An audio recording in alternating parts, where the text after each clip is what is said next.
दो महीने यूज़ करने के बाद इस फ्रीज का रियल रिव्यू दे रहा हूँ। एक बात बता दूँ, मैं हर हमेशा रियल रिव्यू देता हूँ किसी भी प्रोडक्ट का। मेरे 2 तरह के वीडियो होते हैं, एक अनबॉक्सिंग होता है और 2 महीने के बाद उसका रिव्यू देता हूँ। मेरा रिव्यू रियल होता है क्योंकि मेरा मोटो यह है कि मैं कंपनी को प्रमोट ना करते हुए खुद को प्रमोट करूं, खुद को यह दिखाऊं कि हाँ, मैं हर हमेशा लोगों को सही जानकारी देता हूं। इसीलिए लोग मेरे वीडियो को देखेंगे और मेरे सब्सक्राइबर भी बढ़ेंगे। तो देखिए इस फ्रीज का रिव्यू। इस फ्रीज को लिए 2 महीने हो गए हैं। ये डबल डोर फ्रीज है। इसके सेक्शंस को देख लीजिए। यहाँ 1 2 3 सेक्शंस मिलेंगे आपको और यहाँ 1 2 3 4 5 सेक्शंस मिलेंगे। फ्रीज में टोटल 5 सेक्शंस मिलते हैं और फ्रीज़र में आपको 2 सेक्शंस मिलेगा और ये ऑटो मूवेबल है। इसकी मदद से आप इसके क्यूब्स को नीचे गिरा सकते हैं। इसकी lowest minus temperature -24 degree Celsius है और यह अच्छा कूल करता है। 7 घंटे में आपका फ्रीजर आइसक्रीम को जमा देगा। इसका लोवेस्ट टेम्परेचर -1 डिग्री सेल्सियस है।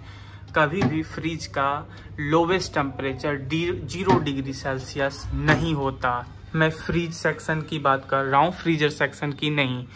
फ्रिज सेक्शन का माइनस में टेम्परेचर या 0 में नहीं होता। यदि होगा तो अंदर की रखी चीज़ें बर्फ़ हो जाएगी, इसीलिए 1 डिग्री सेल्सियस में होता है। मैं शुरुआत में बता देना चाहता हूँ, फ्रिज अच्छी है और इसका प्राइस 25,000 है।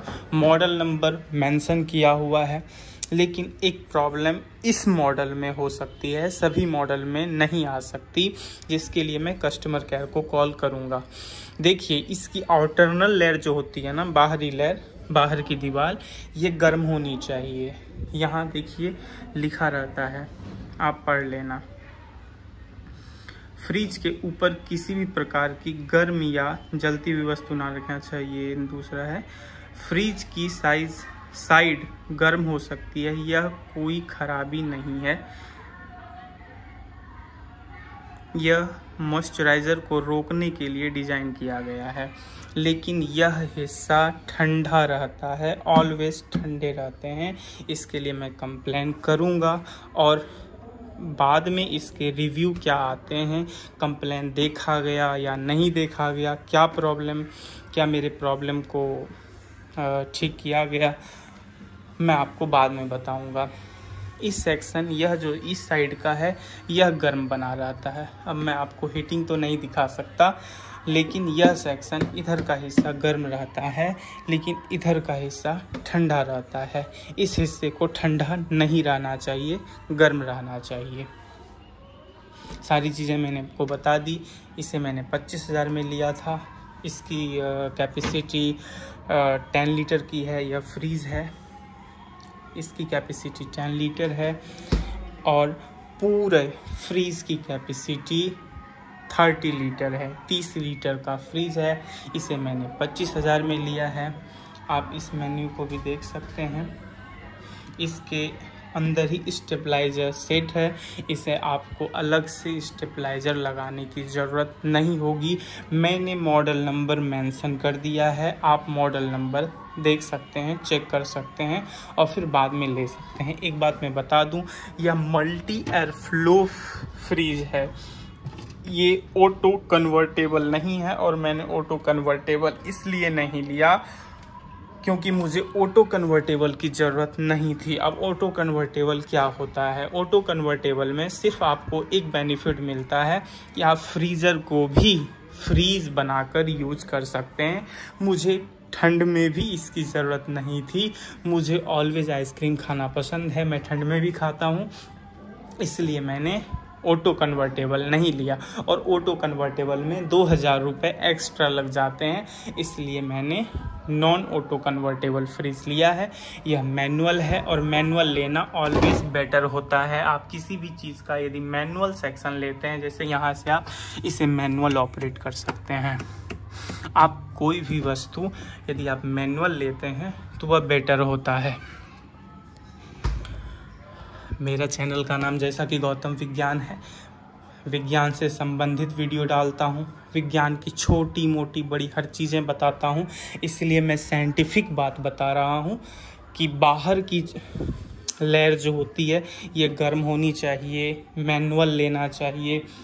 चलिए, आप इससे फ्रिज को किसी हद तक, फ्रिज की टेक्नोलॉजी जानने में आपको मदद मिली हो, रियल रिव्यू जानने को मिला हो कि 2 महीने यूज़ करने के बाद मुझे इस साइड प्रॉब्लम आया और यह ठंडी बनी रहती है।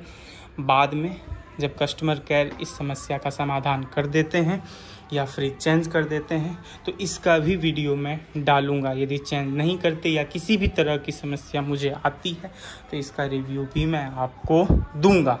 चलिए, आप किसी भी कंपनी का फ्रिज लें, इस समस्या का समाधान के विषय में आप पूछ लेना, जान लेना, बात कर लेना कि आउटरनल लेयर पर, बाहरी दीवार पर गर्म बना रहेगा या नहीं।